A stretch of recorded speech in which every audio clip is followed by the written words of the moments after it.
Oiê, tudo bem, gente? Sejam bem-vindos a mais essa aula do nosso curso das obras literárias para a FUVEST e para a PUC.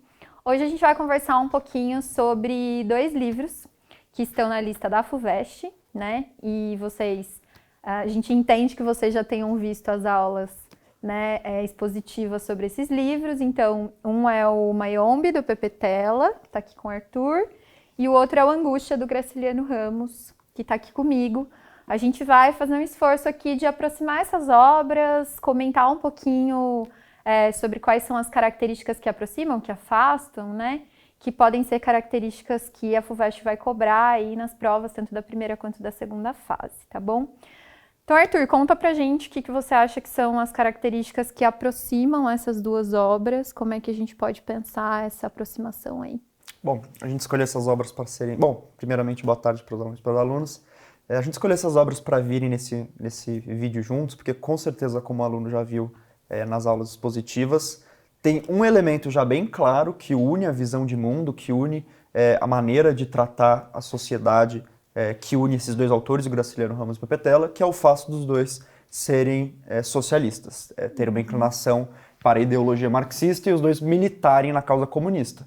O Graciliano, como nós vimos aqui no Brasil, na época do Estado Novo, época em que é lançado esse livro, e o Pepe Tela durante a Guerra de Independência de Angola, momento que a gente também explorou na aula. Isso já traz uma visão para o aluno, já traz uma chave interpretativa para o aluno que é muito rica.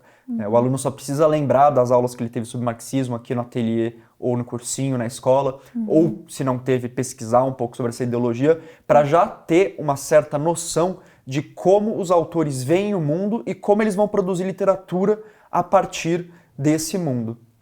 Nós também vimos um elemento que une esses dois livros, não só essa ideologia em comum dos autores, mas é o fato de serem dois livros que incorporam dentro da sua estrutura narrativa a narrativa em primeira pessoa, não é?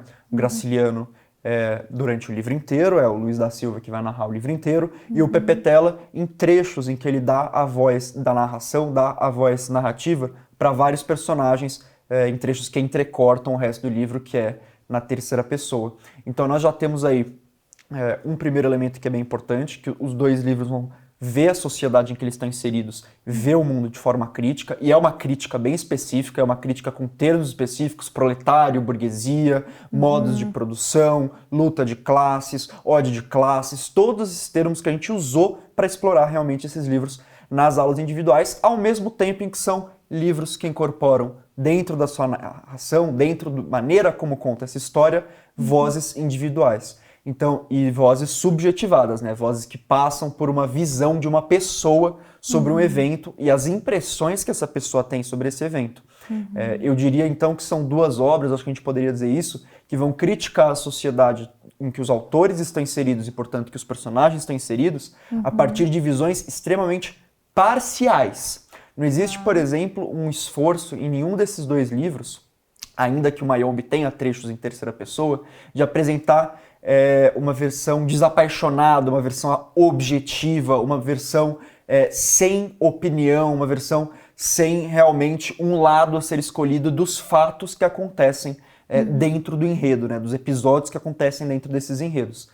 Por parte do Pepe Tela, os guerrilheiros do Mayombe, por parte do Angústia, o Luiz da Silva. Eu acho que, se a gente já está falando um pouquinho sobre as semelhanças, né, uma diferença muito grande que eu, por exemplo, já gostaria de citar, apesar de serem duas obras que exploram esses conflitos sociais, essas contradições sociais por meio da visão de indivíduos, enquanto que no Angústia um indivíduo só fala, como a gente está falando, e é um indivíduo, como nós vimos, é obsessivo, é um indivíduo que tem certas questões ali, tem certos episódios dentro da própria vida em que ele fica obcecando, inclusive numa retomada da memória, então é sempre uma narração muito estática, né? É um ponto de voz que enuncia esse mundo, que enuncia essa memória, que nos diz o que está acontecendo no Mayombe, pelo fato de vários personagens pegarem essa voz narrativa, né? Exercerem essa narração.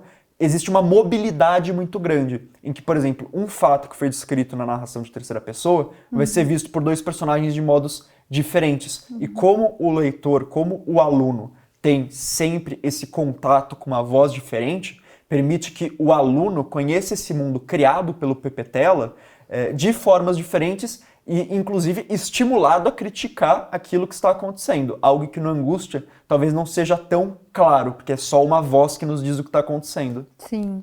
É legal você estar falando isso. Vou fazer alguns comentários em relação à tua fala. Vou começar pelo fim, que são as diferenças, né? E depois a gente vai para a semelhança. Eu acho que nessa questão a gente tem muito claramente no Angústia um narrador em primeira pessoa que tem uma construção de mundo a partir da sua voz, né? É um livro que está muito fincado nessa ideia de memória, então de tempos diferentes. Ele vai e volta o tempo inteiro ali, né, na narrativa, numa tentativa constante de construir uma história, de se compreender, de fazer uma certa comparação de se tá melhor agora, se tá melhor antes, né? Ah, parece que antes era melhor, mas esse antes não existe mais, porque é um antes, né, até de um campo que não existe mais, né? Ele é um narrador, é interessante isso, que ele tá na cidade já há muito tempo, mas ele fica o tempo inteiro nessa coisa como se ele tivesse quase que recém-chegado, tentando fazer uma comparação campo-cidade, né? Enfim, é um pouco essa perspectiva. Mas ele é um narrador que mostra pra gente uma confusão interior angustiante. Acho que o que eu queria destacar é que isso tem uma relação direta com o título do livro. É um universo muito interior e de uma angústia construída dentro da perspectiva de um sujeito. Que é isso que você está dizendo, né? É uma voz narrativa e a gente vai percebendo a construção da obsessão dele em torno das figuras ali, né? Da Marina, em torno da própria história, enfim. E no Mayombe, o que a gente tem é que a partir dessas vozes plurais, né? Dessa polifonia, que é até um elemento que a FUVEST costuma cobrar bastante, né? Essa questão das muitas vozes narrativas, a gente vai ter essas angústias das personagens sendo trazidas e, portanto, isso vai se concretizar quase que no espaço externo, que é justamente a floresta, que é o Mayombe, né? Então, isso está no título também. É interessante a gente pensar nesse universo exterior que é o Mayombe e que vai, de alguma maneira, espelhar esses sentimentos e essas confusões vividas pelos personagens, né? E aqui a gente tem essa mesma relação de um único narrador nesse universo muito fechado, buscando reconstruir uma memória que vai ser exposto pelo título Angústia, né? Acho que aqui nos dois casos talvez a gente tenha um título que espelha de alguma maneira o tipo de narração que é levada aqui pelos livros. Não sei se dá para dizer isso. Eu acho que dá para dizer isso e acho que você trouxe um ponto bem interessante. São dois livros que são geograficamente muito bem colocados, né? Nós temos certeza de onde a ação acontece. No caso do Pepetela, isso está inclusive no título. No caso do Angústia, nós vimos que foi em Maceió na década de 30. Tanto geograficamente bem colocado, quanto espacialmente bem colocado. E no Angústia, pelo fato de ser essa narração extremamente interna, esse mundo extremamente interno, nós temos a impressão de que a cidade é um ovo, né? Nós temos a impressão de que essa cidade, esse local onde ele está, ele é pequeno. Dois, nós vimos que apesar dele ser muito bem historicamente colocado, não tem em nenhum momento, como acontece no Pepetela, um momento em que o Luiz da Silva vai expressamente, diretamente, comentar os fatos que o entornam, né? O contexto, né? que o entorna mesmo.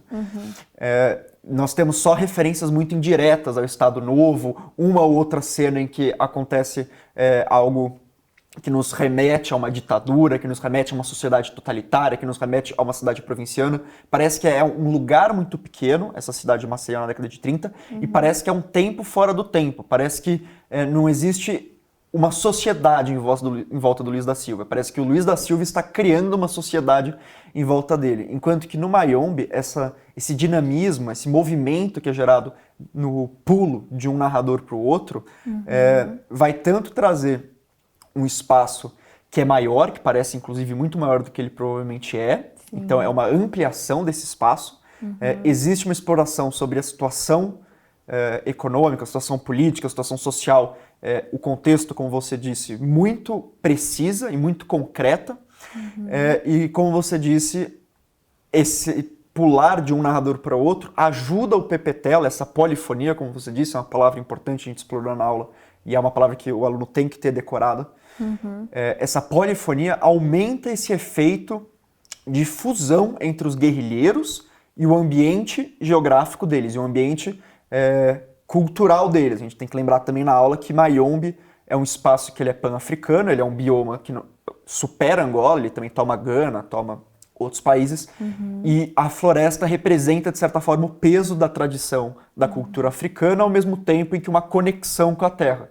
Esse pular de uma voz para outra torna a floresta, parece que a floresta é o mundo, parece que a floresta é muito maior do que ela é, e ajuda a entender como todos esses personagens fazem parte de uma cultura, de um contexto, de um histórico e de um lugar comum. Tem que lembrar para o aluno, eu mostrei a capa da primeira edição, em que os guerrilheiros têm a mesma cor das folhas do Mayombe e que todos eles são verdes, todos eles se tornam um. Então acho que enquanto que no Mayombe tem essa exteriorização muito grande, muito acentuada, em que parece que todos os personagens fazem parte da mesma coisa e todos eles fazem parte da mesma floresta, parece que o Luiz da Silva não pertence a lugar nenhum, aquele lugar não é dele, parece o tempo inteiro que ele acabou de chegar. Eu acho que mais uma diferença é essa, que o personagem, enquanto que o personagem do Graciliano ele tem um deslocamento, ele se sente deslocado, um deslocamento muito acentuado, os personagens do Pepetela têm um pertencimento muito próprio. Sim. Pertencimento que inclusive gera problemas, né? Nós temos que lembrar das questões de tribalismo que o livro explora. Eu vou aproveitar isso que você falou do tribalismo, né, e voltar lá para o primeiro gancho que você puxou de interpretação, aproximando o Graciliano e o Pepetela enquanto pensadores engajados na causa socialista comunista, né? E acho que no Mayombe a gente vê muito clara uma crítica do Pepetela, inclusive ao próprio movimento, né? Então é bem interessante a gente pensar nessa postura dele, porque o Pepetela, inclusive, pertenceu, né, ao partido, ele fez parte dessa causa, militou na causa durante muitos anos, né? E é interessante que você falou da perspectiva marxista, né? Então acho que alguns pontos que penso que seja importante a gente retomar aqui em relação ao Marx, né?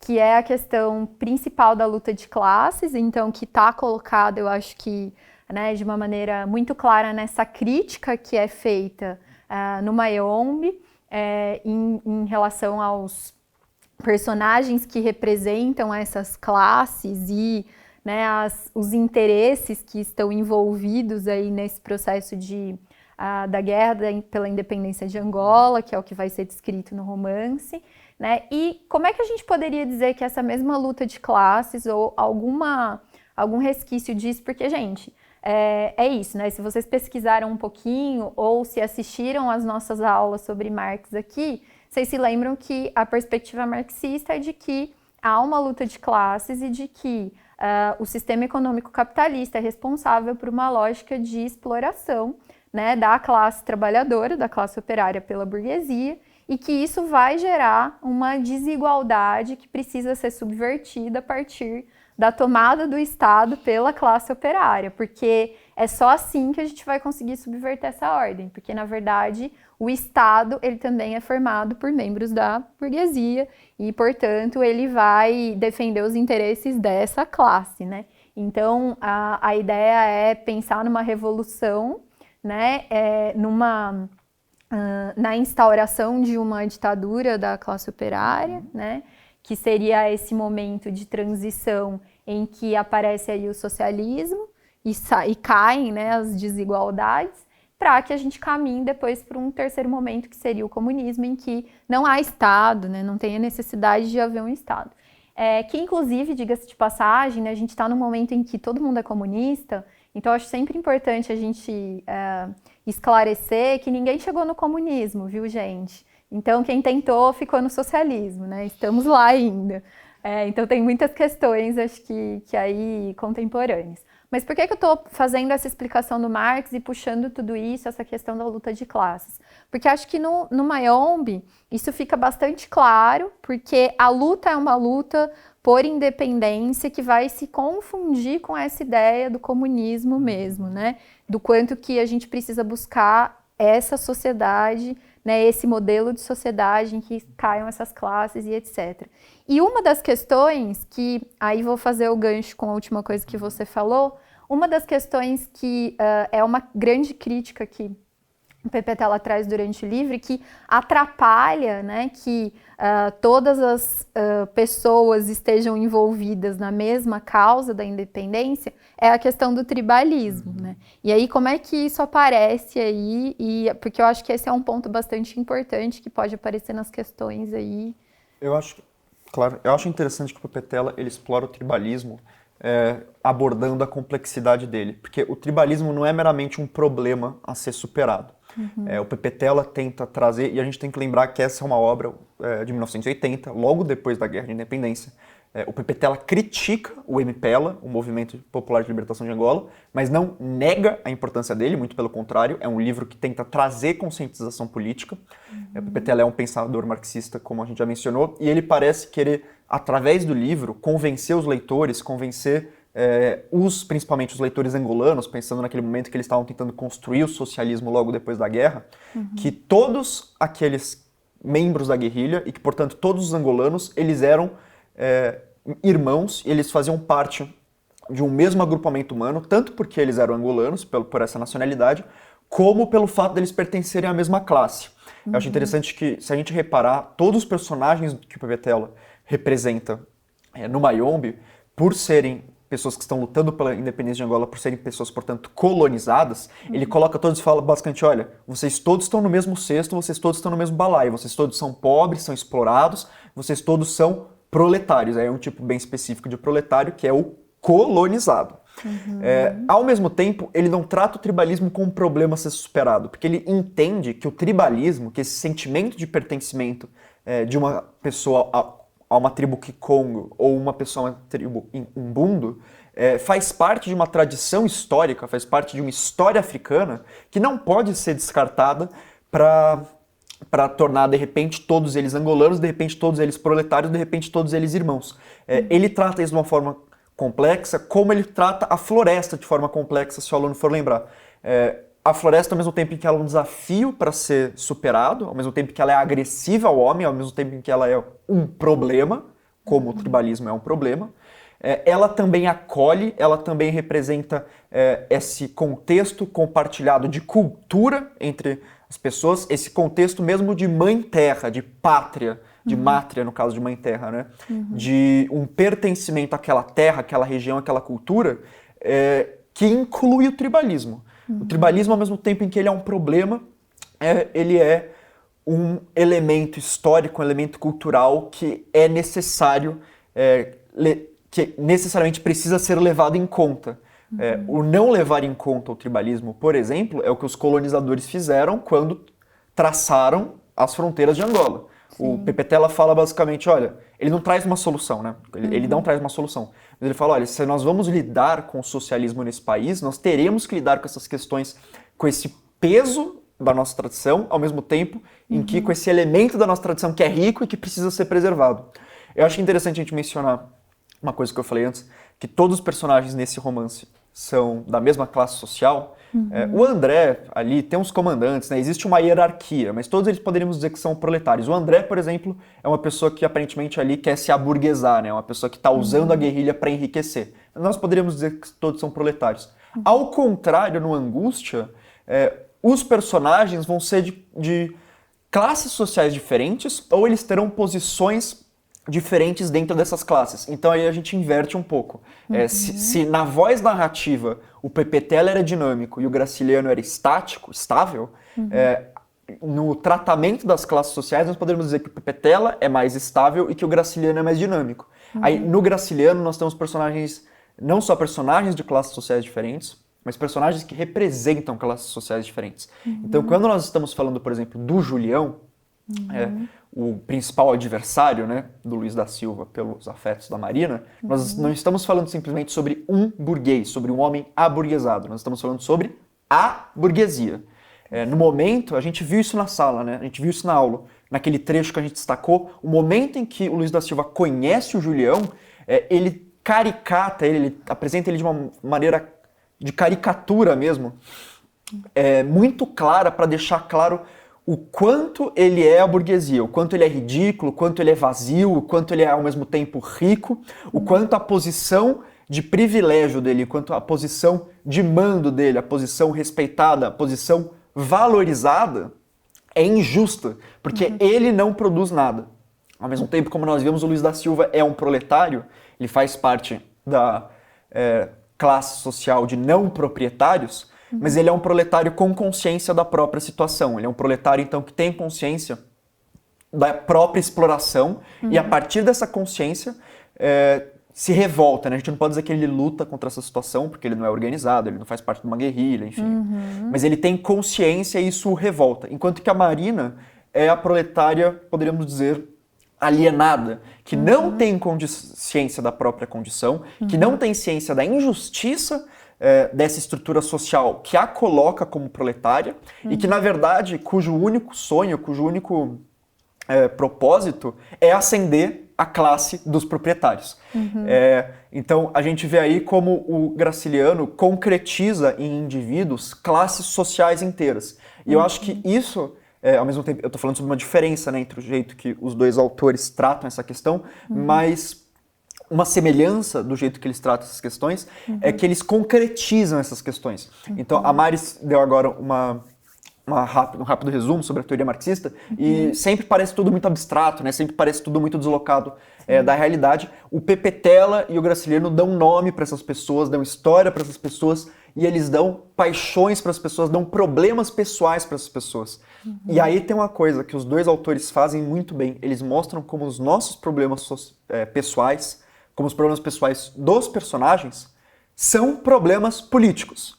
E se confundem com problemas políticos, né? Assim, na verdade, são problemas políticos e se tornam questões que se confundem, né? Você tem ali, por exemplo, no Pepetela, toda a questão, né, do comissário, da Undina, do André, que é um triângulo amoroso ali que se forma, enfim, né, uma questão que tem a ver ou que se relaciona diretamente com o movimento. Sim, e é interessante que nesses dois livros a gente tem triângulos amorosos, né? Sim. A gente tem Julião, Luiz da Silva, Marina, a gente tem Comissário, André e Ondina.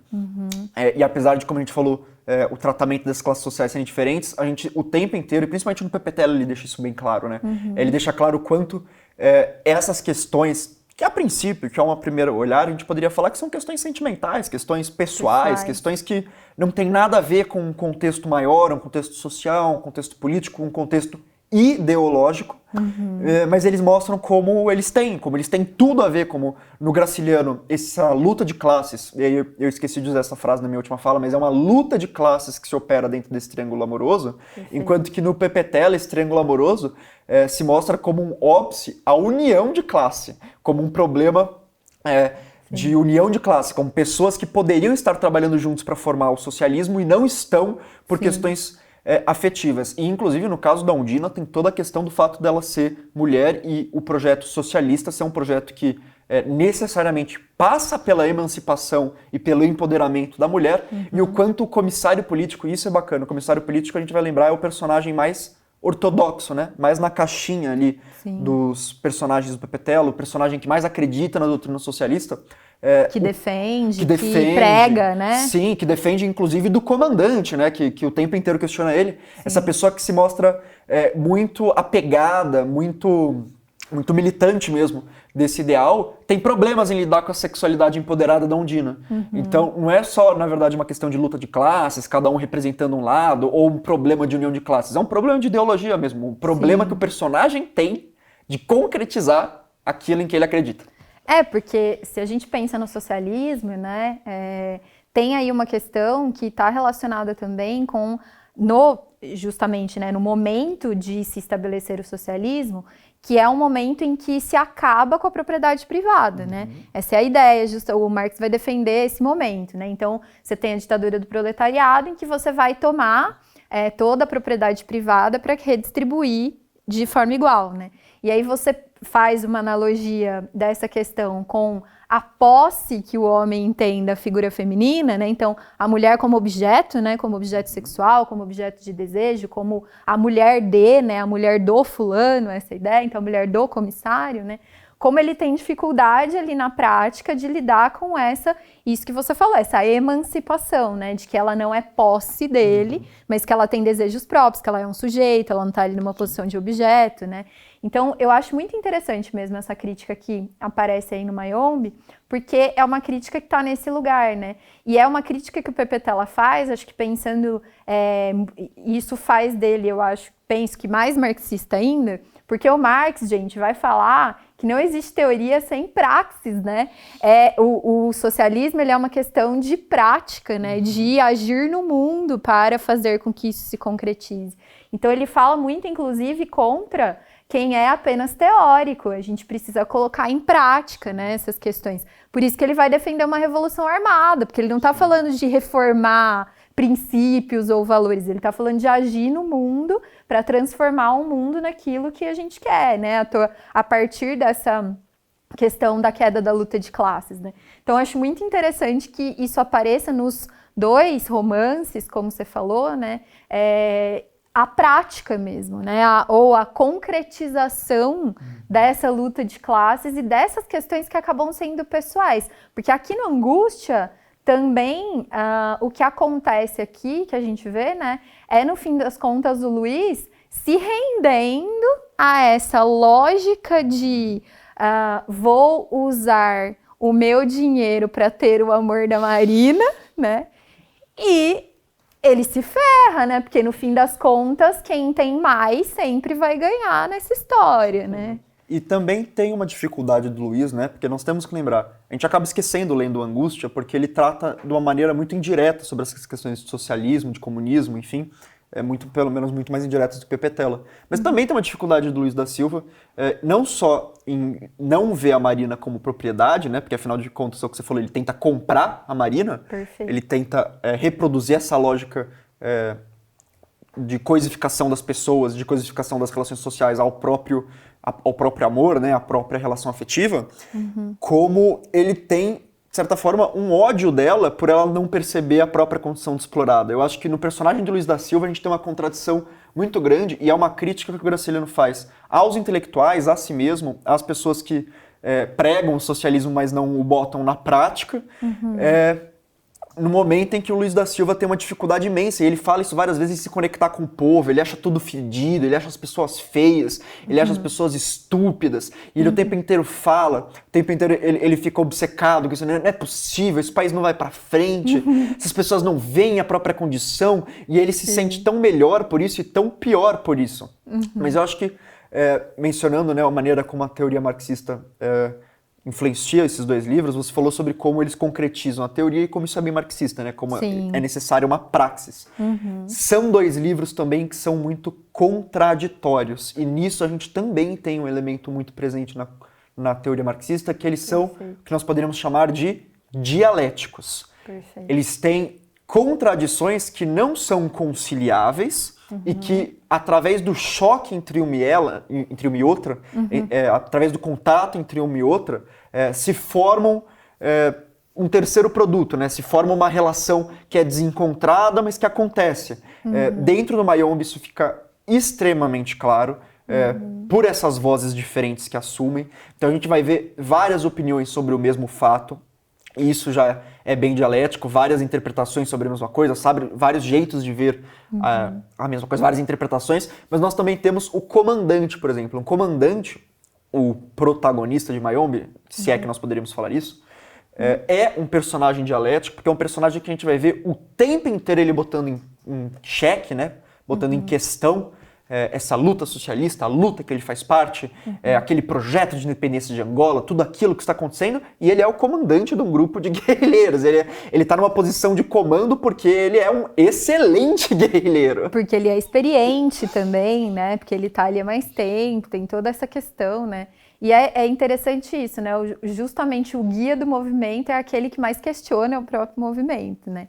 E aí, eu não sei, eu vou fazer uma pergunta aqui para entender o que você pensa disso, qual que é a tua leitura disso. Você acha que tem alguma aproximação dessa figura do comandante com a figura do próprio Pepetela? Dá pra gente fazer alguma aproximação? Eu acho que a aproximação é muito clara. O Pepetela, como a Mari mencionou, como nós vimos na aula, ele fez parte do MPLA, ele lutou na Guerra de Independência de Angola por tantos anos. Depois da Guerra de Independência, não só ele é filiado ao partido, como ele exerce vários cargos públicos. E é um livro que é polêmico, porque é o primeiro livro que vai criticar o movimento de uma maneira muito direta. E quem mais critica o movimento dentro do livro é o comandante.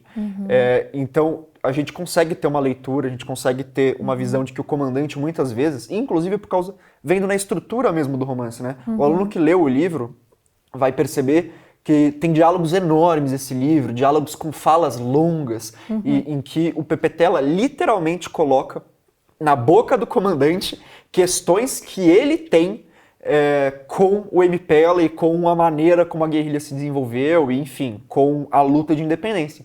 Ao mesmo tempo, o grande contraponto teórico do comandante no romance, que é o comissário político, também é o Pepetela.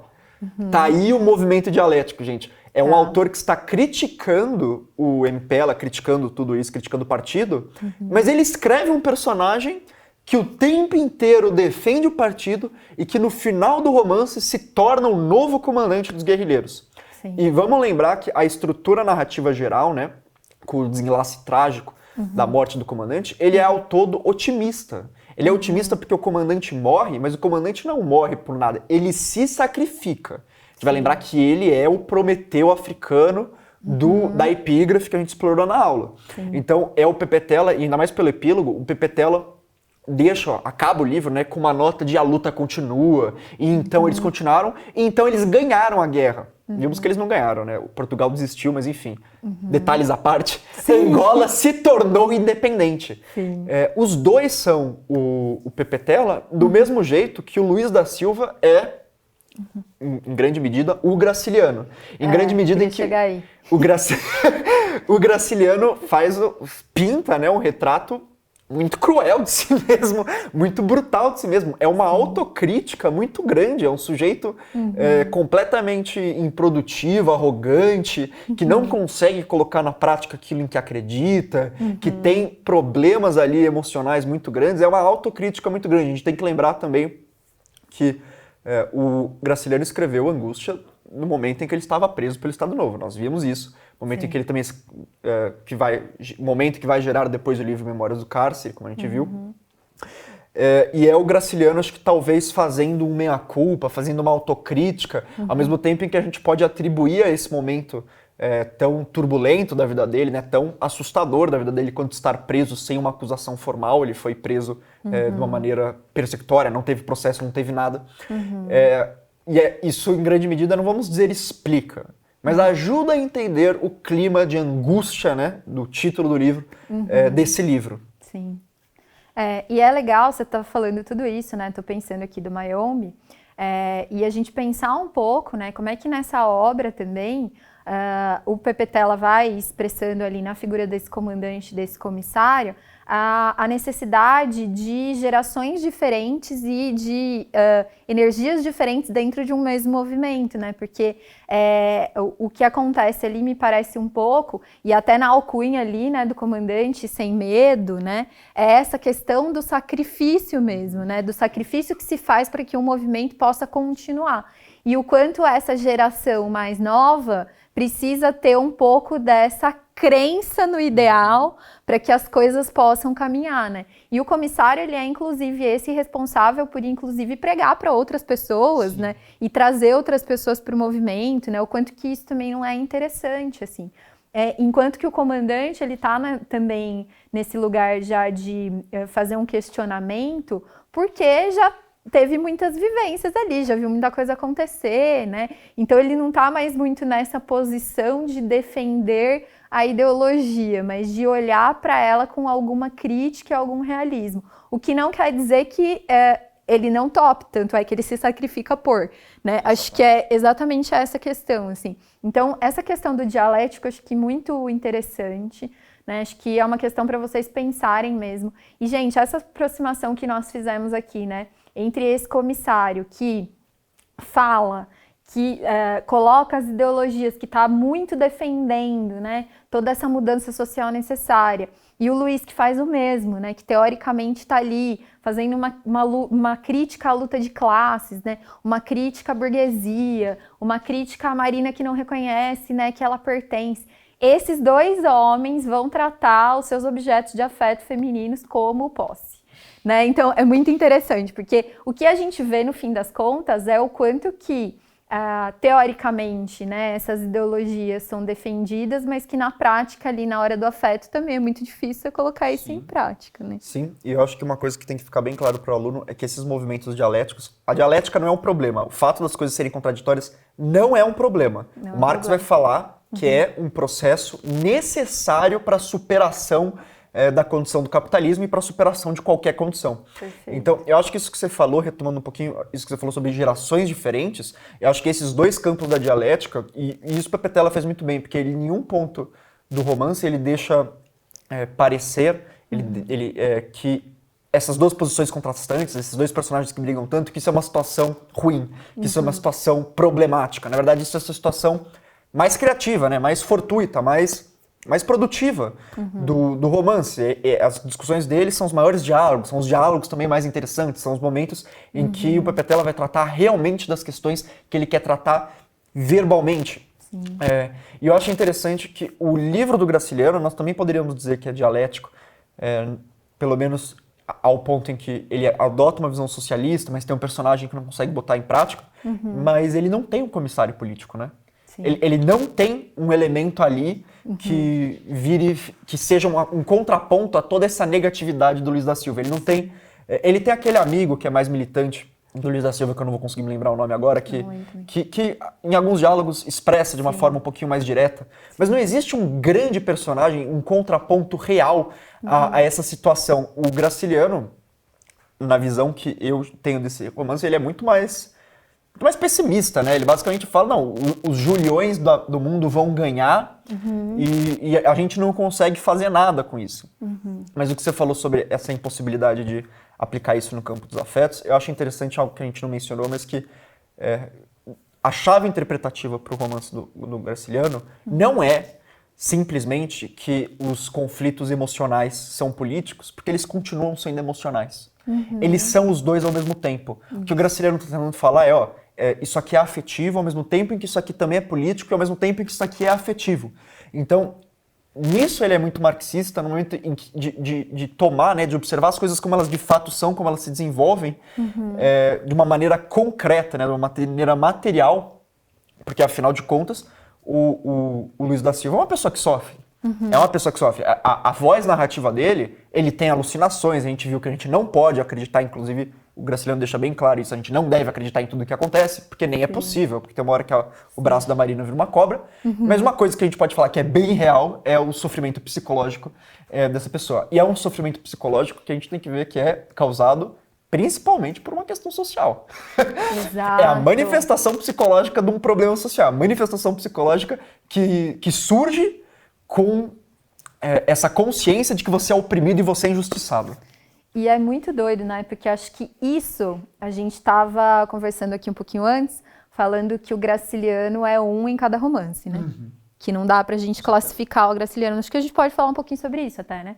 O Graciliano, ele vai se modificar muito em cada um dos romances dele e vai ter uma característica diferente, né? Mas eu acho que isso que você tá falando é uma característica comum a todos os romances, né? Eu acho que isso é uma marca do Graciliano, ele consegue misturar os afetos com questões políticas e sociais muito densas, mostrando que as duas coisas caminham juntas e que uma pode ser resultado da outra. Quer dizer, as angústias dos personagens do Graciliano, em geral, elas têm alguma relação com uma questão externa, social e política, né? Isso é verdade. Todos os personagens do Graciliano sofrem por causa do mundo. E ele deixa bem clara qual é a visão de mundo dele. Eles não sofrem por causa da ausência de Deus, eles não sofrem por qualquer outra coisa que não uma estrutura social que sacaneia eles. Exato. De algum jeito. o Vidas Secas, né, que é um livro que já foi cobrado muito no vestibular, alguns alunos, inclusive, já devem ter lido. Conhecem, com certeza. E conhecem, com certeza, os personagens que são retratados lá. E como você disse, em cada livro ele né? É um retrato bem diferente do Luiz da Silva. É em terceira pessoa, são pessoas que não têm subjetividade direito. Mas o retrato que ele pinta dessas pessoas é tão bestializado, tão animalizado, essas pessoas que nem são pessoas, as pessoas que são coisas, coisificação das pessoas dentro do capitalismo, é tão brutal, e ele deixa bem claro que ela é gerada por uma estrutura social que marginaliza elas o suficiente para elas não se sentirem e não agirem como pessoas. Sim, tem uma coisa no Vidas Secas que eu acho lindo, que é um trecho, que é o trecho em que eles falam muito ali, né? Tem toda uma questão dessa vitória com a cama deles. Eu acho isso, assim, emblemático, né? E muito graciliano, que ela fica triste de não ter uma cama, porque a cama que eles têm tem uma vara no meio dos dois que impede que eles fiquem perto. Eu acho isso, sim, de uma sensibilidade, e no fim das contas é isso.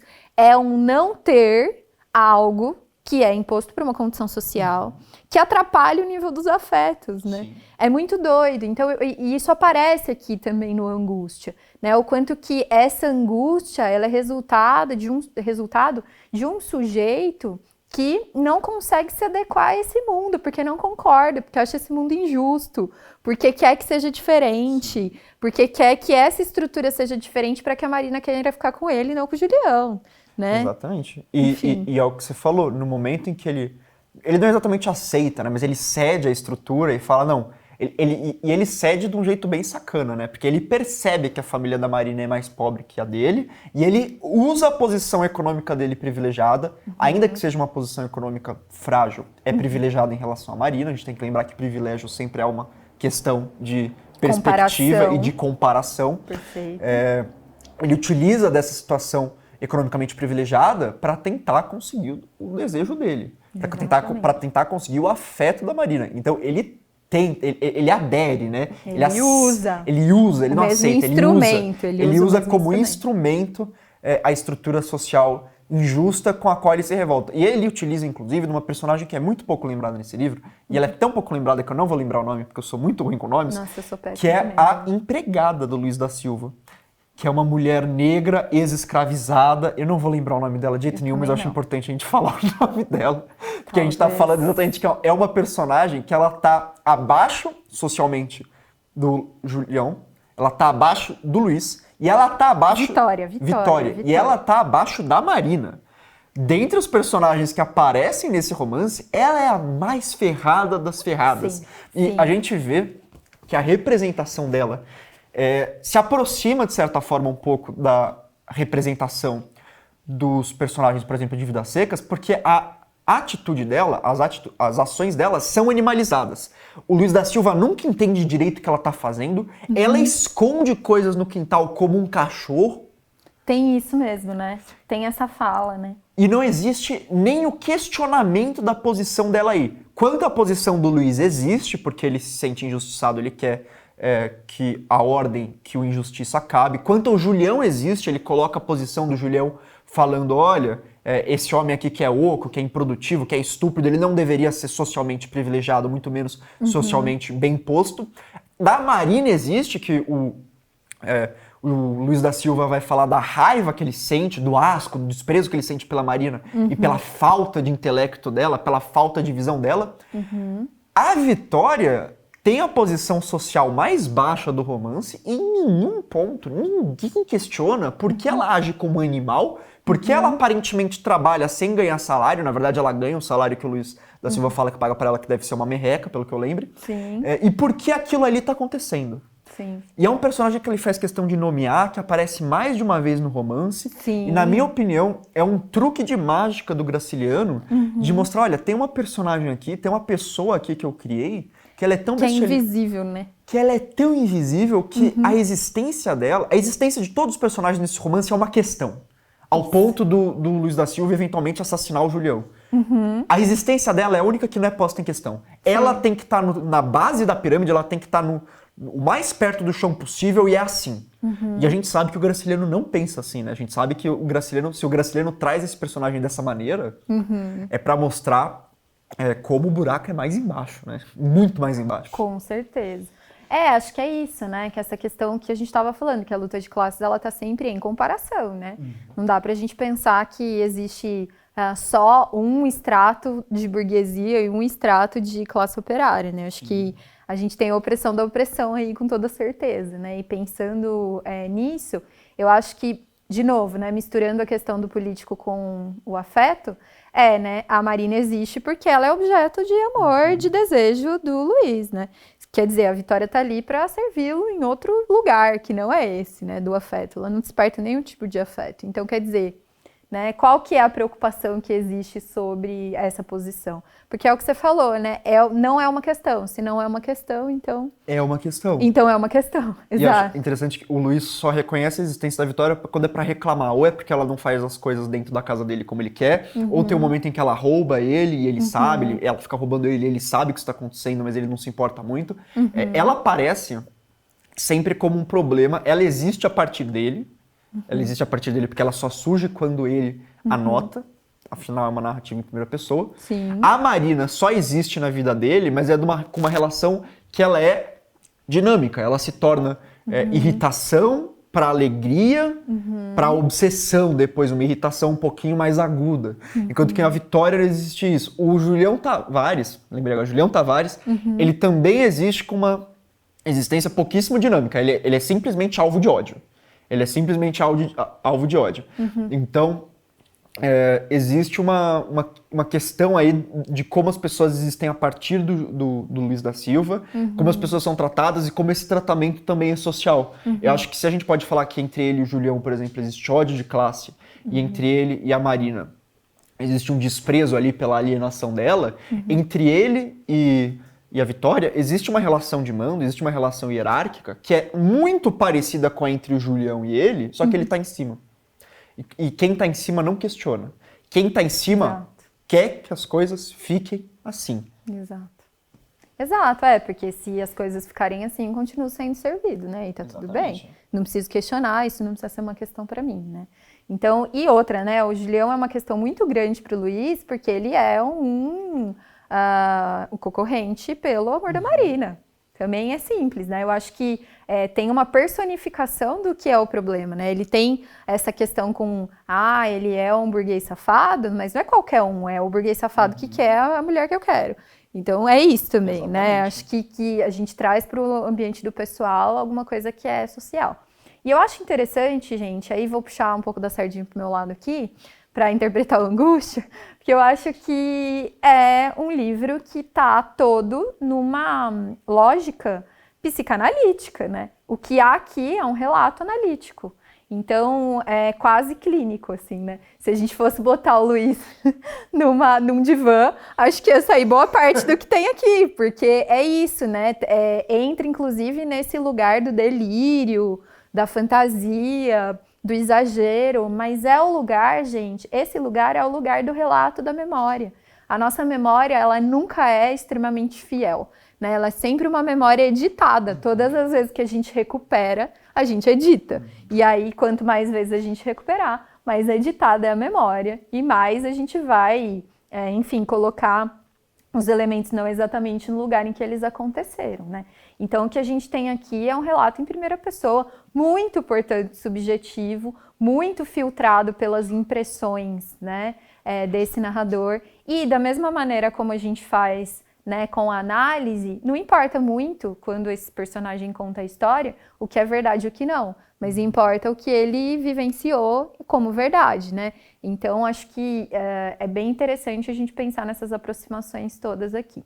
E aí, tô pensando só em puxar aqui mais uma questão que ficou lá para trás um pouquinho, quando você comentou sobre o tribalismo e você falou da questão dialética, né, e que o PPT ela traz muito a importância disso e não em acabar com o tribalismo a partir de uma homogeneização, porque isso seria inclusive a lógica do colonizador, né?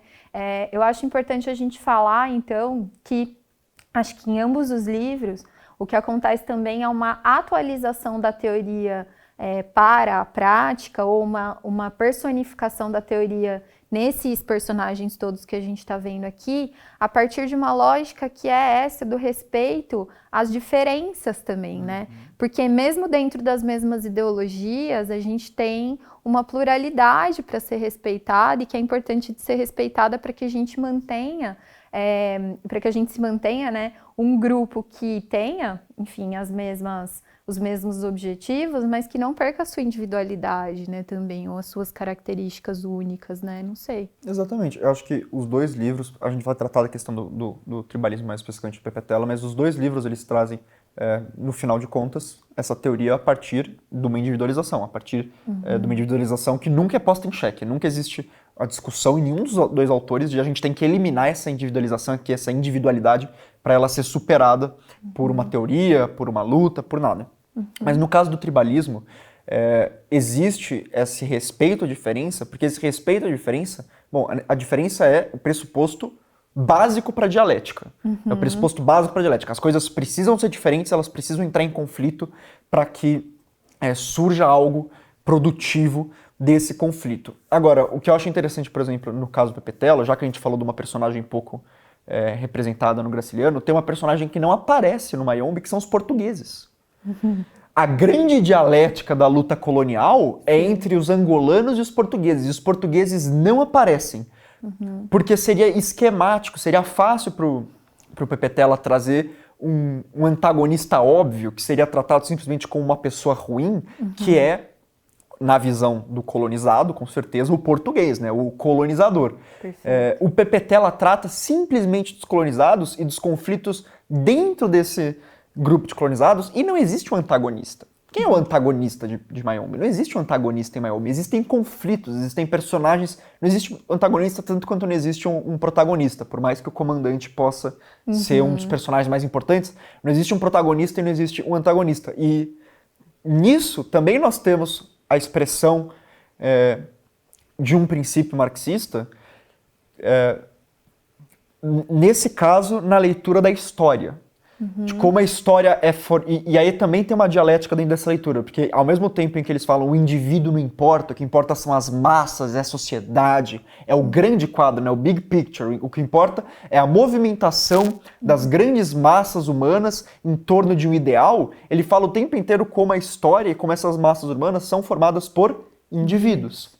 O final do livro, se a gente lembra, é isso, o comissário, ele vai falar, não vai? O indivíduo é uma coisa tão... Não lembro exatamente a citação, tá aqui inclusive, mas ele vai falar alguma coisa no sentido de o indivíduo é tão pequeno, ele é tão irrelevante, mas é através do indivíduo que a história vai se desenvolver. Deixa eu achar aqui, é muito rapidinho mesmo.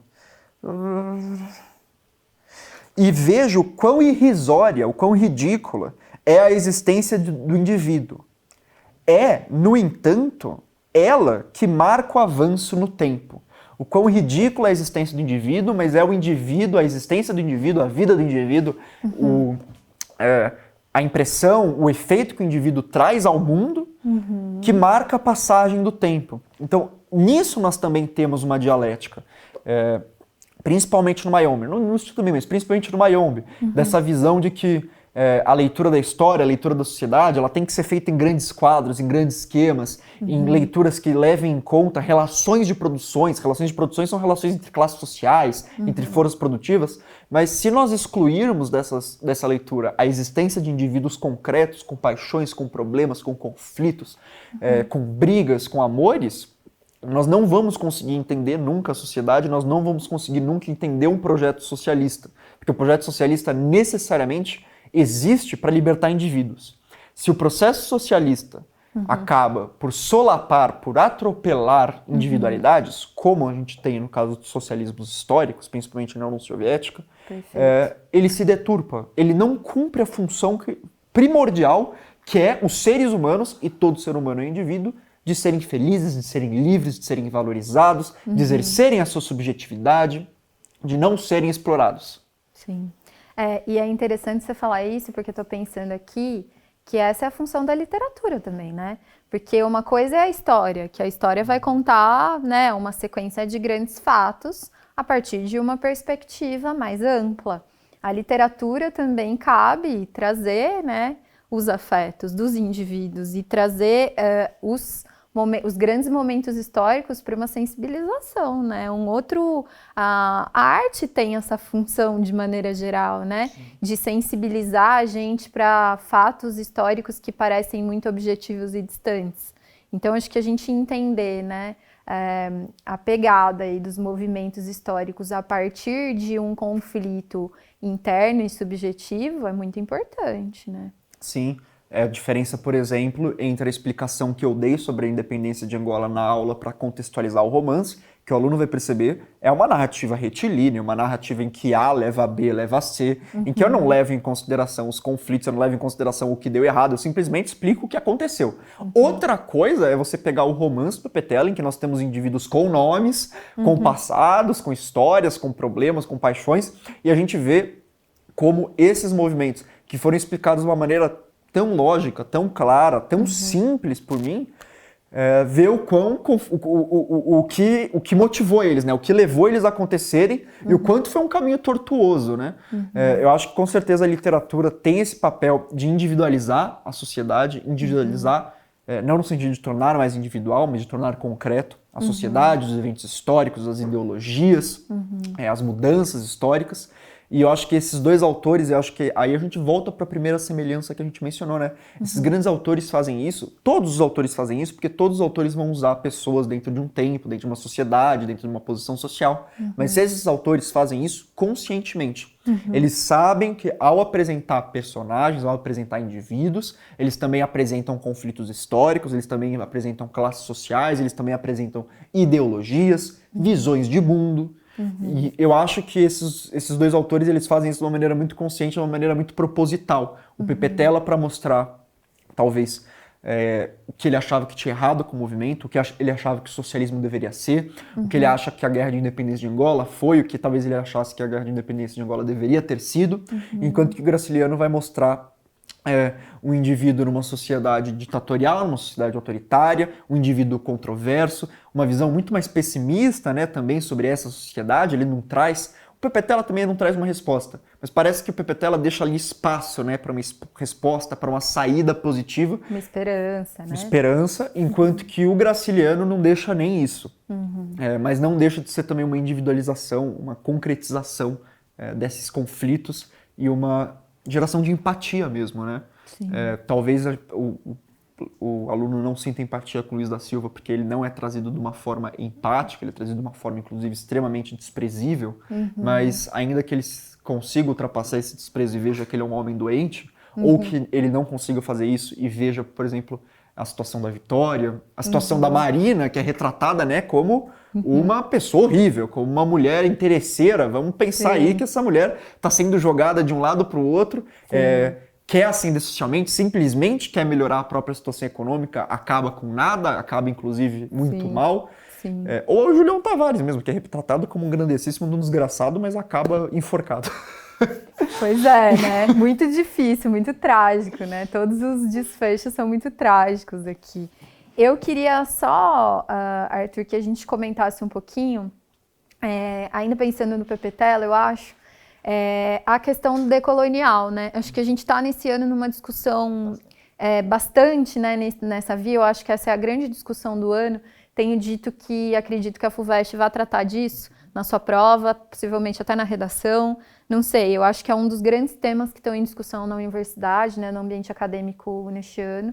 Então, queria que a gente talvez comentasse um pouquinho qual seria a contribuição dessa discussão que faz aí o Pepetela sem trazer o colonizador como personagem, acho que isso é importante, para que a gente possa pensar numa decolonização, né, em tirar esses discursos dos quais nós somos formados enquanto colonizados, né? Bom, começar falando sobre algo que você retomou agora, que o colonizador não aparece, porque, e aí nós temos uma palavra muito chave, o protagonismo do romance, o lugar de fala do romance é ocupado, é exercício pelo colonizado. A primeira coisa que o Pepetela faz, de certa forma, é falar, aqui o colonizador não tem voz. Aqui quem conta a história, vamos pensar na polissemia dessa expressão, né? Contar a história. Contar a história que é contar o enredo, mas também é contar a história, né? Contar a história dos povos, a nossa memória coletiva, a nossa formação social. Quem conta a história aqui é o subalterno. Quem conta a história aqui é o ferrado, é o colonizado, é o marginalizado. No caso do Pepe Tela, os angolanos dentro de um contexto de guerra colonial. Mas pensando aqui na nossa contemporaneidade, na nossa situação brasileira, essa voz que é marginalizada, que fala sobre como sofre preconceito, que fala sobre o tribalismo, e aí vamos falar, o tribalismo são duas tribos africanas, são pessoas negras, uma falando com a outra, não deixa de ser uma manifestação, um tipo de manifestação de preconceito, um tipo de manifestação de discriminação entre negros. E essa voz, a gente poderia passar ela, por exemplo, para o subalternizado, para o marginalizado do Brasil. Isso não deixa de ser uma voz do marginalizado brasileiro, isso não deixa de ser uma voz do marginalizado americano, do negro americano, do negro brasileiro. Isso não deixa de ser a voz de George Floyd, de pessoas que são alvejadas, de pessoas que são literalmente alvo de instituições sociais que, apesar de não serem oficialmente coloniais, agem como tal. A única preocupação que eu peço para o aluno é que o aluno vai ver o Pepe Tela, vai ver que é um nome africano. Pelo amor de Deus, eu mostrei isso na aula, ele não é negro. Isso é uma preocupação muito grande. Não falem que o Pepe Tela é negro, caso tenha uma questão aberta, vocês lembram, um autor africano, mais ou menos, viu a aula. Pelo amor de Deus, não falem isso, porque isso é errado. Ainda mais em questões de representatividade que nós temos aqui, né? Nós não podemos falar que nós podemos falar que ele é um autor africano, afinal de contas ele é angolano, nós não podemos falar que ele é um autor negro. Mas ele tem uma ascendência portuguesa, inclusive, né? Ele é português, ele tem uma cara portuguesa, ele faz parte do esforço, ele é descendente daqueles que fizeram parte do esforço de colonização de Angola. E isso, inclusive, torna a narrativa dele ainda mais interessante, não é mesmo? Porque ele é uma pessoa que fez parte de uma nação, a família dele, ele tem um histórico, né? Ele tem a história da família, ele tem a memória, ele tem uma formação social que levaria ele a, por exemplo, ser um português a favor da colonização de Angola. No entanto, ele parece que ele supera essa memória, ele supera essa instituição social, ele supera essa origem e consegue ver o quão ruim, o quão terrível, o quão maléfica é esse empreendimento colonial, e ele dá protagonismo para africanos negros, para africanos que fazem parte de colônias negras. Ele escreve a partir de um lugar que não é o lugar de fala dele, mas ele, de certa forma, nesse movimento, ele dá lugar a uma pessoa que não tem lugar de fala de outro jeito. E aí nós poderíamos nos perguntar, por exemplo, e aí é um dado histórico mesmo, por que então que ele não deixou para um autor negro escrever essa história? Porque nós estamos em 1980 e ele é um dos poucos angolanos alfabetizados. Vamos pensar nessa situação histórica. Ele se torna ministro, vice-ministro, não lembro direito, é uma posição alta no governo logo depois da independência, não é porque ele é um grande político, não é porque ele é uma grande pessoa, é porque ele tem diploma. E ao escrever com protagonistas negros numa escola, numa Angola livre, e mais do que isso, ao incorporar elementos orais na história dele, ao trazer palavras africanas e não em portuguesas, muitas vezes nos diálogos, ao transformar o português numa língua que também é africana e ao trazer o protagonismo negro para o romance dele, ele está criando uma narrativa extremamente decolonial, extremamente insurgente, extremamente subversiva, dentro de um modelo que é eminentemente europeu, que é o romance. Então, e vamos lembrar mais uma vez da epígrafe. Ele compara Prometeu, esse personagem clássico da mitologia grega, ou seja, a mitologia fundante do pensamento ocidental, a Ogum, o orixá iorubá, guerreiro, o orixá o orixá ferreiro. Ele bota em pé de igualdade a cultura local, a cultura nativa angolana e a cultura ocidental. Ele é um descendente de português em Angola, angolano, que vai colocar um protagonismo negro e vai colocar em pé de igualdade. E que vai, inclusive, excluir a voz do dominador. Eu acho que esses elementos são bem importantes para a gente ter em mente quando a gente fala sobre decolonialidade. É isso mesmo?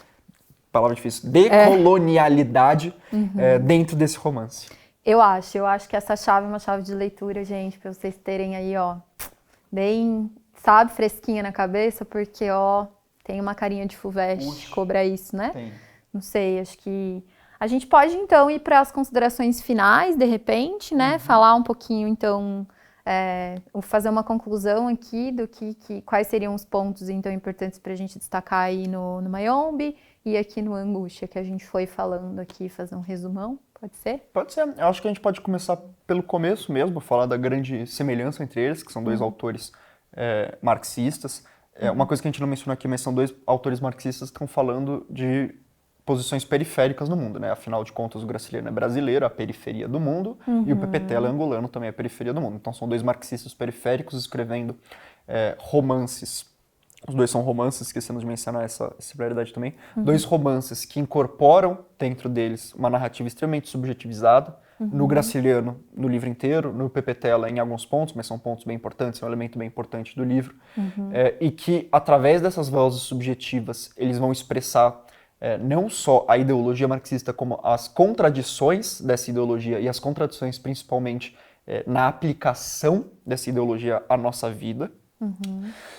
Dentro dessa ideia de uma voz narrativa em primeira pessoa, nós temos que lembrar que dentro do Mayombe, dentro do Pepetela, dentro do livro do Pepetela, tem uma polifonia, que é uma palavra, mais uma vez, muito importante, que dá, mais uma vez, uma palavra importante, lugar de fala e representatividade, protagonismo para várias pessoas, enquanto que no Graciliano nós temos uma abordagem mais estática, em que é só uma pessoa que fala. No Graciliano nós temos personagens de classes sociais diferentes e cada personagem representa uma classe social diferente. No Mayombe, todos os personagens fazem parte da mesma classe, do mesmo agrupamento humano, que são os angolanos lutando por independência, proletários. E o colonizador jamais aparece, que apesar das pessoas serem de classes sociais diferentes, tanto os personagens do Graciliano quanto os personagens do Mayombe, existe uma hierarquia entre elas, então eles mostram modos de opressão que não são simplesmente uma luta de classes, mas modos de opressão dentro dessas próprias classes.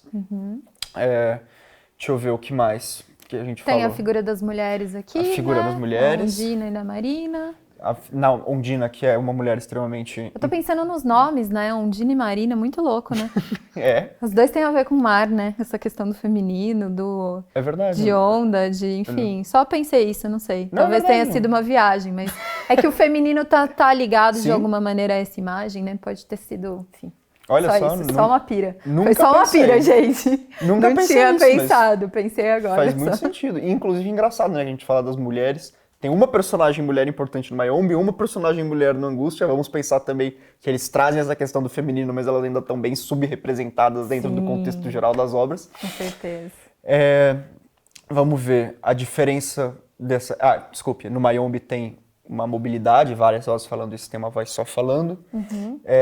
Questão do espaço interno e externo, né? Interno e externo, que no Angústia tem um espaço interno muito grande, enquanto que o externo parece reduzido, porque o mundo é visto a partir simplesmente da subjetividade de Luiz da Silva, enquanto que no Pepetela esse espaço parece que cresce, porque ele é extremamente exteriorizado, apesar de nós termos uma voz narrativa, muitas vezes, em primeira pessoa, essa voz vai se deslocando, então nós podemos ver um espaço muito grande, visto por vozes diferentes, enquanto que no Angústia tem um deslocamento muito grande do protagonista, que jamais se sente parte do contexto dele. No Mayombe existe toda uma exploração da maneira como esse espaço geográfico, esse espaço cultural e histórico que é a África faz parte dos personagens, como esses personagens fazem parte desse histórico. Tem um pertencimento, né? Pertencimento é a palavra, deslocamento e pertencimento.